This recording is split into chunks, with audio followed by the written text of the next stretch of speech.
Hello, अस्सलाम वालेकुम। अ, आज आपको पता है कि यूएचएस की तरफ से नोटिफिकेशन आ गया है और थर्ड ईयर का जो प्रोफ है वो रीशेड्यूल हो चुका है और अब थर्ड ईयर का प्रोफ 13 जनवरी से ऑनवर्ड्स होगा और उसके लिए हमें ऑलमोस्ट आज से लेके नेक्स्ट 40 डेज मिले हैं। तो 40 डेज आपको पता है कि प्रोफ के लिए एग्जैक्टली 40 डेज का टाइम ऑलरेडी पहले ही मिलता है, तो 40 डेज उन्होंने फिर हमें मजीद दे दिए हैं। सो इट मीन्स कि हमारे पास 2 टाइम्स प्रिपरेशन का जो है वो टाइम मिल गया हमें, ठीक है? बट अब हमने ये टाइम को किस तरह से मैनेज करना है, क्योंकि मोस्टली स्टूडेंट्स ने पहले 1 या 2 बुक्स कंप्लीट कर चुके थे, ठीक है? मोस्टली 2 कर चुके थे, कुछ जो हैं वो 3 भी कर चुके थे, ठीक है?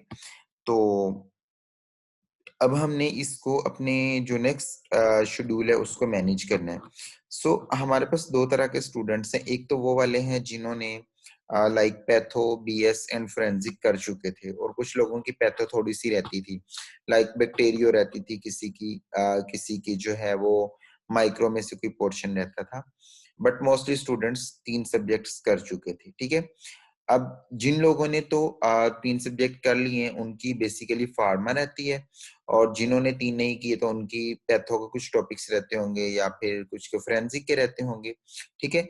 ये शेड्यूल उसी तरह हमने मैनेज करना है कि जिसमें हमने फार्मा मेन पे रखनी है और बाकी जो चीज़ें हैं वो हमने साथ-साथ लेके चलनी है, ठीक है? सबसे पहले ये है कि हमने जो 2 पॉसिबिलिटीज़ इसमें रखी हैं। एक पॉसिबिलिटी तो ये है कि मोस्टली स्टूडेंट्स जिन्होंने 3 सब्जेक्ट्स कर लिए हैं, तो उनका फ़ोकस मेन फ़ार्मा पे रहे और बाकी जस्ट वो रिवीजन अच्छे से दे लें, ठीक है?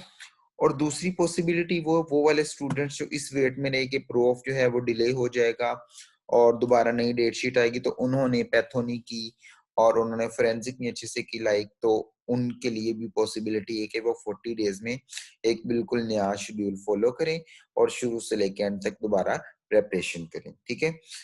नंबर 1 हम शेड्यूल जो है वो करेंगे वो वाले स्टूडेंट्स जिन्होंने पहले पढ़ ली हैं 2 बुक्स या 3 बुक्स, ठीक है? उनके लिए भी ये है कि वो अपनी बाकी सारे सब्जेक्ट्स की रिवीजन भी करें और फार्मा को मेन लेके चलें, ठीक है? तो 40 डेज़ हैं, 40 डेज़ में से आपने 20 से 25 डेज़ हमने फार्मा को लाज़मी देने, ठीक है? ये मिनिमम टाइम है, जो हमने फार्मा को अब लाज़मी देना है, ठीक है? और बाकी जो टाइम बचेगा वो हमने पैथो को भी देना है, क्योंकि आपको पता है पैथो में हमें कम डेज़ जो हैं वो थर्ड ईयर को उन्होंने दिए हैं। थर्ड ईयर को सिर्फ 2 दिन दिए पैथो में, जो आगे पेपर होगा, उसके लिए हमने टाइम मैनेज करना है। सबसे पहले आपने एएनएस जो है अच्छे तरीके से और इसके साथ कोशिश ये करनी है कि इन केस अगर आपका टाइम बचता तो आप जनरल फार्मा भी साथ कर लें, ठीक है? सो और ये 3 दिन में आपने जनरल बैक्टीरियो साथ करें, रिवाइज़ क्योंकि मोस्टली बच्चों ने पहले कर ली है, तो उसको रिवाइज़ करें, 2-3 घंटे लगते हैं आपकी रिवाइज़ हो जाएगी और डेली का 1 या 2 पॉइज़न करते रहें, ठीक है? अगर 2 भी करेंगे तो आपके 2 दिन में 4 पॉइज़न, घंटा-घंटा लगेगा 2 दिन में, तो आपके 4 पॉइज़न भी साथ रिवाइज़ हो जाएँगे, ठीक है? उसके बाद आप नेक्स्ट 3 डेज़ जो हैं उसमें आप सीएनएस और एंडो करें और साथ वही स्पेशल बैक्टीरियो की कोई एक टॉपिक जो है रोड्स कर लें और साथ 4 पॉइज़न उसी तरह करते रहें। फिर आप 2 दिन में सीवीएस करें और साथ बैक्टीरिया और 4 पॉइज़न उसी तरह। फिर आप 2 दिन में ब्लड जीआईटी रेस्पो करें और साथ वही बैक्टीरिया और 4 पॉइज़न। इस तरह आपके इम्पोर्टेंट जो पॉइज़न हैं वो 17 है। तो 16 पॉइज़न ऑलमोस्ट 17 आपके 11 डेज़ के अंदर आराम से कवर हो जाएँगे। वैसे आप डेली की भी 2-2 करें तो आपके 22 बनते हैं, बट स्टिल आप मतलब टाइम के अकॉर्डिंग इनको मैनेज कर लें। और इसी तरह आपकी बैक्टीरिया भी जो है वो रिवाइज हो जाएगी 11 डेज में। अगर आप डेली के 2-2 बैक्टीरिया भी इम्पोर्टेंट वाले करते रहें तो भी, ठीक है? और 2 बैक्टीरिया करने में मैक्सिमम आपको आधा घंटा लगता है, ठीक है? और अगर कोई बहुत लेंथी है तो 1 घंटा लग जाएगा। अगर आप 2 घंटे इसको टाइम दें डेली का और 5 से 6 घंटे आप इसको टाइम दें, तो आप इज़िली दोनों चीज़ें साथ-साथ कवर कर सकते हैं। मिनिमम टाइम 8 घंटे हो जाएगा। उसके बाद आपने प्रॉपरली जो है वो 5 डेज़ दे के आपने कीमो कवर करनी है अच्छे से and 5 days are more than enough for the chemo, ठीक है? आपने आराम से करनी है, इसको अच्छे से करें। उसके बाद आपने 1 दिन में एनएसएड्स और अगर जनरल फार्मा आपने नहीं की तो वो करनी है, ठीक है। इस तरह से आपकी फार्मा जो है 16 डेज के अंदर और या 17 डेज के अंदर कंप्लीट हो जाएगी और साथ आपकी बैक्टीरियो और स्पेशल टॉक्सी भी कवर हो जाएगी, ठीक है।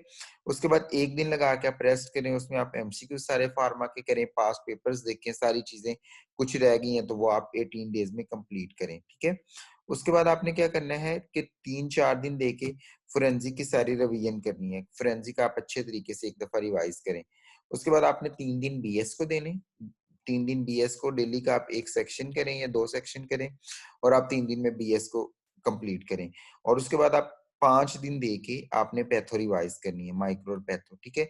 सो इस तरह आपके पास ये जो हैं 12 डेज, इसमें आपने दोबारा से बाकी के 3 सब्जेक्ट्स रिवाइज कर लेने, ठीक है। और फिर एंड पे आपने दोबारा आ जाना है, 10 डेज अगेन आपने देने हैं जी फार्मा को। देखें 18 डेज पहले दिए, 10 डेज हमने फिर दे दिए। सो ये 10 डेज जो हमने दिए, इसमें आप देखिए कि पहले 5 दिन में आप एएनएस, सीवीएस, ब्लड, कीमो और सीएनएस ये सारी इनकी रिवीजन करिए, ये सारे मेजर टॉपिक्स हैं। और फिर उसके बाद एनएस एड्स वगैरह रह जाएंगे, रेस्पो, जीआईटी, उनको आप एक दिन में आराम से रिवाइज कर सकते हैं। और साथ आप पास पेपर्स करें, एमसीक्यूज दोबारा से कोई देखें, कोई और चीज आपकी रहती है वो रिवाइज करें। और लास्ट में 3 डेज के अंदर आपने फाइनल रिवीजन करके फ्री हो जाना है, ठीक है। ये शेड्यूल था उन लोगों के लिए जिन्होंने पहले 1 या 2 सब्जेक्ट या 3 सब्जेक्ट तैयार कर लिए थे। स्टिल उनके पास टाइम है कि वो इसको इस तरह से मैनेज करें कि फार्मा बहुत अच्छी कर लें, पैथो ज्यादा अच्छी कर लें, ताकि प्रोफ में उनके लिए मसला ना हो। अब सेकंड शेड्यूल जो है वो उन लोगों के लिए है जिन्होंने पहले कुछ नहीं किया बिल्कुल भी।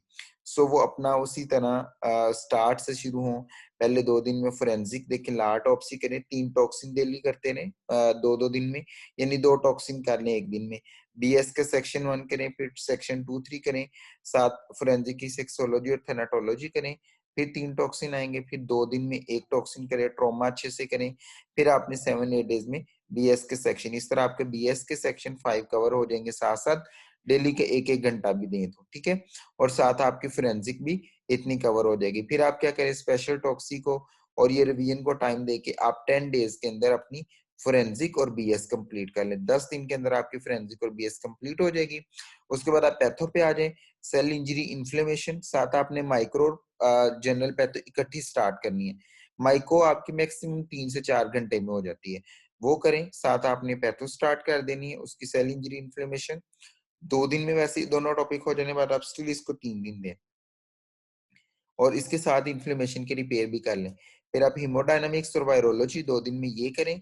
फिर आप 3 दिन में इम्यूनो और जेनेटिक्स मिला के ये आप करें। फिर आप नियोप्लेजिया और पैरासाइटोलॉजी 2 दिन में करें। फिर आप बैक्टीरियो को टाइम दें, 5 दिन आप बैक्टीरियो को अच्छे से करें। सो 25 डेज के अंदर यानी नेक्स्ट 15 डेज के अंदर आपकी पैथो भी कंप्लीट कवर हो जाएगी, ठीक है। नेक्स्ट फिर आपके पास 15 डेज बचेंगे, उसमें आप फार्मा करें, एएनएस, जीआईटी, जनरल 3 दिन में। फिर आप सीवीएस, ब्लड, एंडोएस को या 5 दिन में करें सारी चीजें कवर। फिर आप सीएनएस, एनएसएड्स और कीमो का एक दिन दे के ये कवर करें। फिर आप यहाँ पे कीमो को दें 3 दिन और 4 दिन में आप टोटल कीमो कंप्लीट करें, ठीक है। और लास्ट में आप 3 दिन में रिवाइज कर लें। सो ये शेड्यूल उनके लिए जिन्होंने अभी तक कुछ भी नहीं किया। सो वो 10 दिन में अपनी पहले फोरेंसिक और बीएस साइड पे लगाएं, फिर नेक्स्ट 15 डेज में वो पैथो करें और आखिर में जो है वो 15 डेज उसको दें अपनी फार्मा को दें, ठीक है। सो इस तरह से आप ये चीज कवर कर सकते हैं बहुत इजीली, ठीक है। सो आपके पास टाइम भी एम्पल होगा और आप ये सारी चीजें कवर भी कर लेंगे। और अगर किसी ने कुछ अंदर से टॉपिक्स किए लाइक फोरेंसिक के किसी ने किए हैं या पैथो के किए, उतना टाइम कम करता जाए और अपनी फार्मा का टाइम बढ़ाता जाए। सो इस तरह से आप इंशाल्लाह इजीली सारे टॉपिक्स कवर कर लेंगे, सी, ठीक है। So best of luck everyone and Allah Hafiz.